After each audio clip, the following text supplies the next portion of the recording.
welcome to my channel Decoding English with Dr. Manpreet. Today we are going to study a poem Shaper Shape by Harindranath Chattopadhyay. Harindranath Chattopadhyay एक Bengali poet हैं और he was born in 1898, died in 1990. He was a versatile poet, dramatist, musician and actor. ये बहुत ही विभिन्न तरह के artist रहे हैं, ड्रामेटिस्ट रहे हैं, एक्टर रहे हैं एंड बंगाली इंटेलेक्चुअल हैं, सरोजिनी नायडू के छोटे ब्रदर हैं. इनकी जो कविताएं हैं, these poems are rich in mystical और philosophical tone. इनकी जो कविताएं हैं इसमें स्पिरिचुअलिटी हमें दिखाई देती है, रूहानी एक टोन उसमें आती है कविताओं में. He talks about arrogance in humans which fails to appreciate the power of God. Human beings में जो arrogance है, जो pride है, उसकी वजह से जो हम भगवान को भूल जाते हैं या भगवान की जो हमारे पे महिमा है उसको हम appreciate नहीं कर पाते, ये सब चीजें इस कविता में दर्शाई गई हैं. He realizes the truth that he is not the shaper, but he is being molded by the supreme shaper. इस कविता में पोएट जो है वो शेपर के रूप में आते हैं. Now what is a shaper? जैसे कि एक कुम्हार है जो घड़े बनाता है या क्ले को, मिट्टी को तरह तरह की शेप्स में ढालता है, उस तरह से पोएट ने खुद को मेटाफोरिकली दिखाया है. लेकिन इस पोएम के जरिए पोएट ये बताते हैं कि वो शेपर नहीं है. He realizes the truth that he is not the shaper, but the shaper is the supreme God. असली शेपर तो गॉड है क्योंकि वही सबको मोल्ड कर रहे हैं, सबकी जिंदगियों को वही मोड़ रहे हैं, वही अपने हिसाब से चला रहे हैं. हम तो सिर्फ कठपुतलियां हैं, हम तो सिर्फ उनके कहने पर चल रहे हैं. So this is the idea which the poet shows in this poem. And the language of the poem is simple and conversational. एक conversational जैसे कि बातें कर रहे हैं उस तरह से ये कविता लिखी गई है, बहुत ही सिंपल तरीके से, but very effective and very deep meaning it portrays. Now there are metaphorical references also in the poem. Poem में मेटाफोरिकल रेफरेंसेस भी दिए गए हैं. जैसे कि मैंने बताया कि पोएट जो है ही इज द क्ले और द सॉन्ग और द स्वॉर्ड और द ड्रीम. जो पोएट है वो खुद को क्ले के रूप में दर्शाते हैं या ड्रीम के रूप में दिखाते हैं या कि एक सॉन्ग के रूप में. जैसे कि हम पोएम पढ़ेंगे, we will understand it all the more. Now in this poem, the poet is comparing himself to a potter. He says, I was the potter. In days gone by, I used to be a potter who would feel his fingers mold the yielding clay. He says कि पुराने time में जो निकल गया है, मैं एक Potter था, यानी कि मैं एक कुम्हार था जो कि अपने फिंगर्स को फील करके मिट्टी से नई नई शेप्स बनाता था. To the patterns on his wheel, उस व्हील के ऊपर रख के मिट्टी को अलग अलग ढांचों में मैं ढालता था. And I was that Potter, that means he was the shaper, कि मैं उस सबको शेप दे रहा था, उस मिट्टी को. But now through wisdom lately one, और अभी अभी कहते हैं कि मुझे ये ज्ञान हुआ है, अभी अभी मुझे थोड़ी सी विजडम आई है, थोड़ी सी भगवान ने थोड़ी सी वाइजनेस दी है मुझे, जिससे मुझे पता लग रहा है कि that pride has died away. जो मेरा प्राइड है वो खत्म हो गया है. I have ceased to be the potter and have learn to be the clay. अब मैं वो पॉटर नहीं रहा हूं. I have stop being the potter. मैं अपने आप को वो शेपर नहीं मानता जो पॉट्स को शेप करता था. मैं अपने आप को अब मिट्टी समझता हूं. I have learn to be the clay.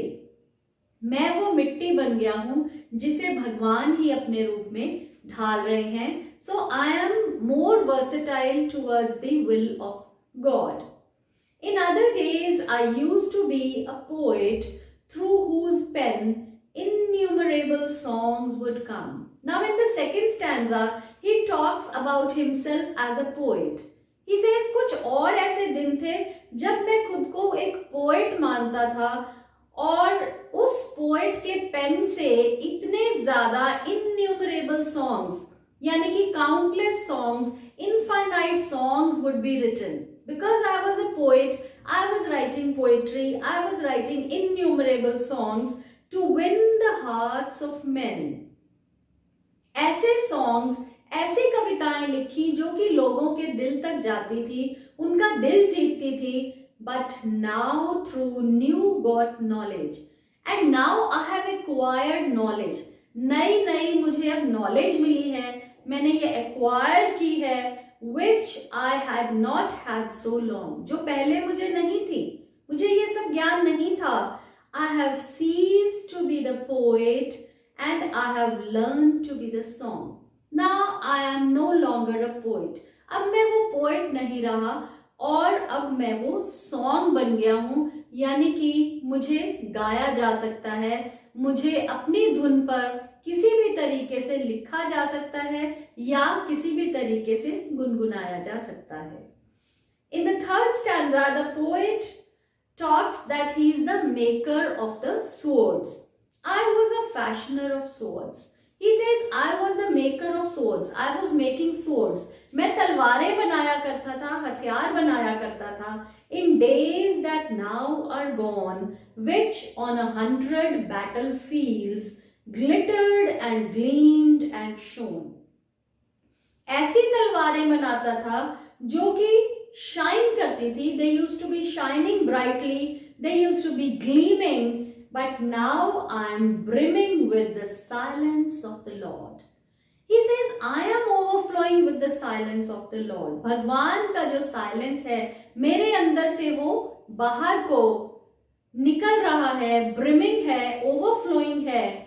I have ceased to be a sword maker. I am no more the sword maker. I have learned to be the sword. And I myself have become the sword.